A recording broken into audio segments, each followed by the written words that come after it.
Howdy folks, Meandering Mike, Man Cave of Madness, actually in the main house kitchen here.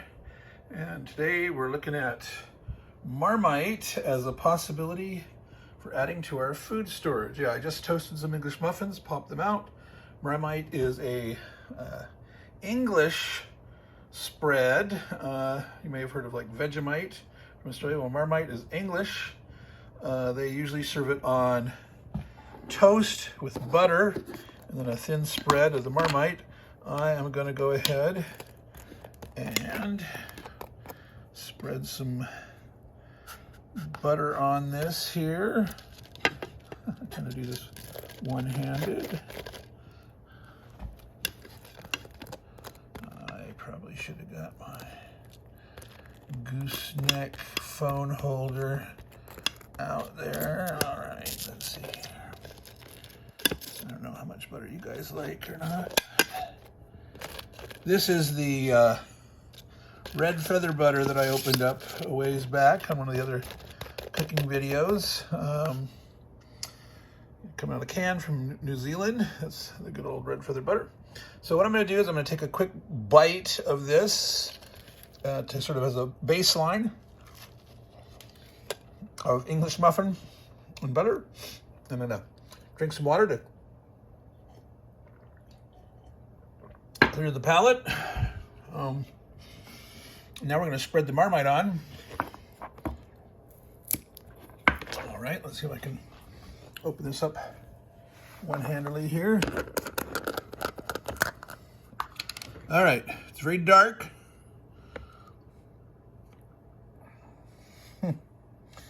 It looks very thick. So Marmite is like a yeast extract. It was actually, let me get the butter off of, I think I'm going to do a quick, don't like to cross-contaminate food, so I'm going to do a quick rinse of the knife.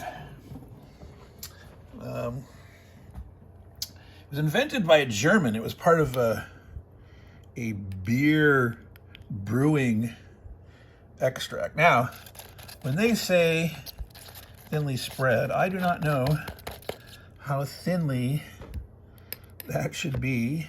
I have no idea. It's supposed to be somewhat salty. It's supposed to be packed with vitamin B. Maybe other vitamins there too. I did read that they did some enrichment of the vitamins. Also, there were some issues with that, like in Canada or Denmark, they have certain food regulations about vitamins being included or not.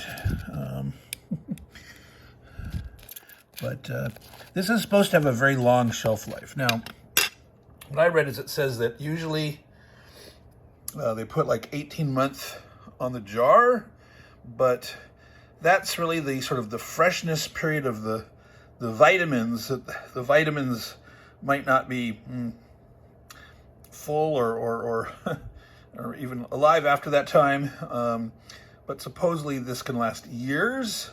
You don't even need to refrigerate it. I think it actually says on the jar, like, do not refrigerate. Do not refrigerate.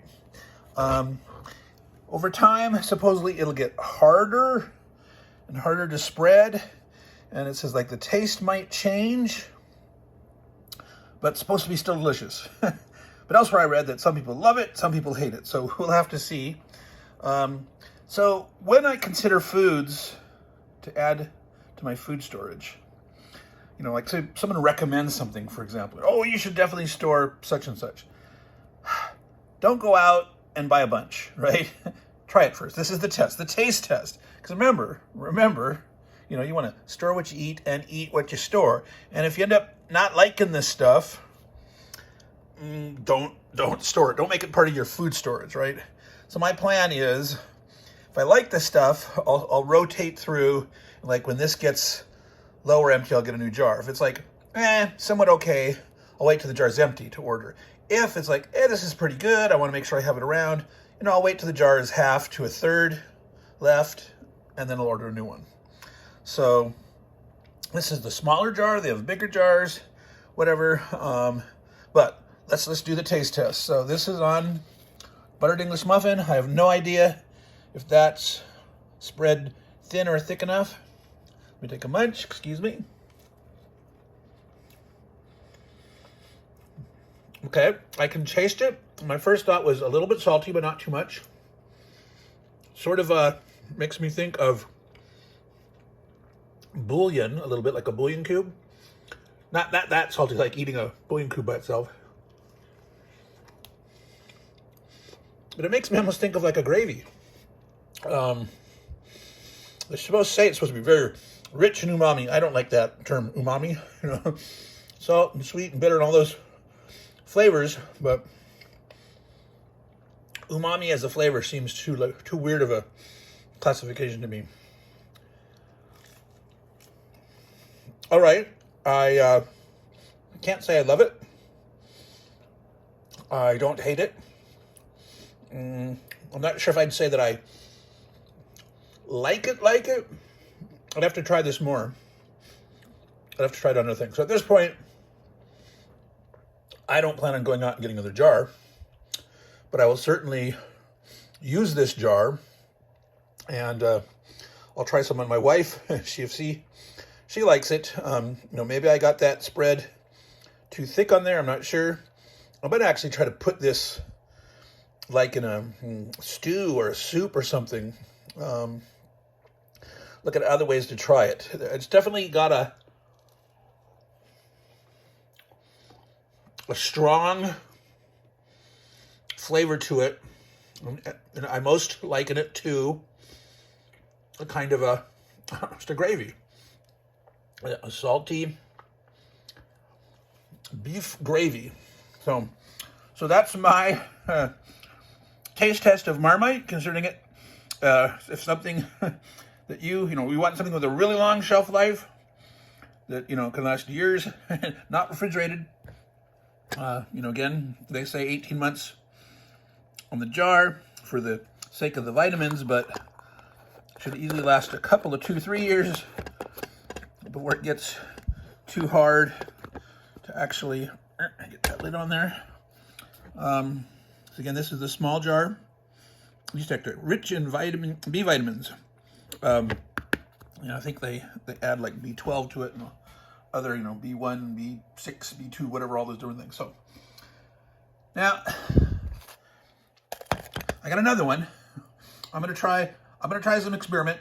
I'm not gonna do it now on camera, but I think I'll try peanut butter and Marmite mixed together. See how that comes out.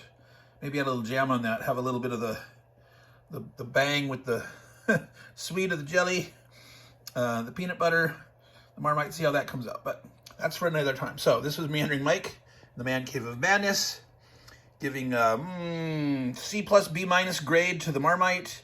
I will definitely try it again, judge it again, but for now, it's not something I would stock in depth, but I'm glad to have it as part of my breadth of my food storage. So all you folks out there, take care and ciao.